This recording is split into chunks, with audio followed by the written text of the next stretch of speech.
us three Your here. name? My name is Mary Crispitana. This is Adriana Gojani and Amanda Tejada. We're doing Chapter 3, the Anthropocene. The Anthropocene. The Anthropocene. You want to? Okay. All right. Chapter 3 is the Anthropocene, which basically means the beginning of. It's after the 18th century. It's our time period, and the main point in this chapter was population versus the Earth's capacity to hold our growing population. And here is a statistic of what the reality is. Over roughly 1,800 years, the population increased approximately fourfold, from around 230 million, estimated as of AD, to a billion, which first reached in 1830. In subsequent, only 175 years, the global population has risen sixfold, from 1 billion to 6.5 billion. And that's obviously because of industrial development, better technology, better hygiene. People are more capable, people live longer, healthier, are able to have more children. The mortality rate is much better than it used to be. There's less disease. And so it's gotten to that point where populations just keep growing, and there's a likelihood that even to the average age, I feel like, in developed countries is around 70 years old. So you're faced with the issue of we're running out of resources. And he leaves you with the question at the end of this book, so what's the resolution? You know, our population keeps increasing, however, our resources aren't. We keep using them. So you're left to question, so what do we have to do here? Do we go in reverse? Do we have to give up some of our technology? Do we have to give up the ways we're living so that we're not harming the ability for future generations to thrive? And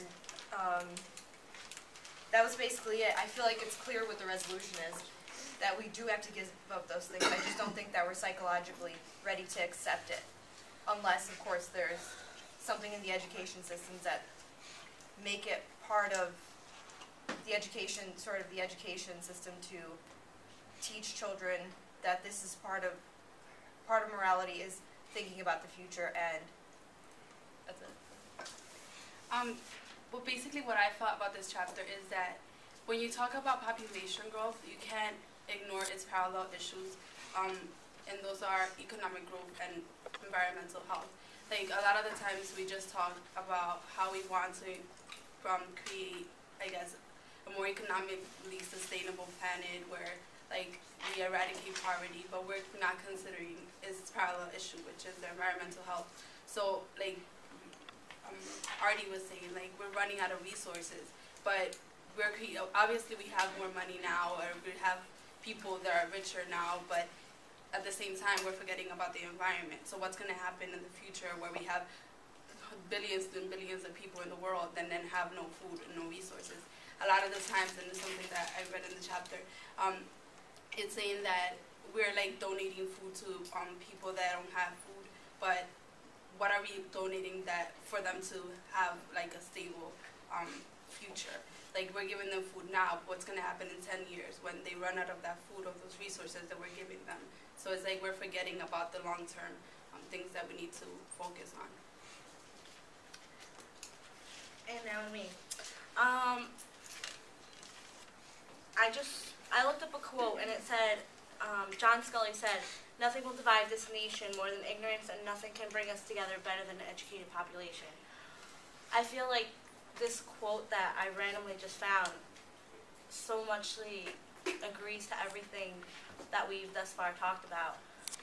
Being educated about our resource management, about better allocating our resources, and all of that needs to be thrown around in our communities where we are educated about it, so that way we can do something about it and we aren't anymore psychologically blocking it out of our own minds, where we just think it's not our problem, but it will be our problem one day, and we can't sit here and just let this still happen. The population continues to grow, and there is less and less resources, and we need to do something about this, and it's not going to happen right away, but it needs to be happen as soon as possible.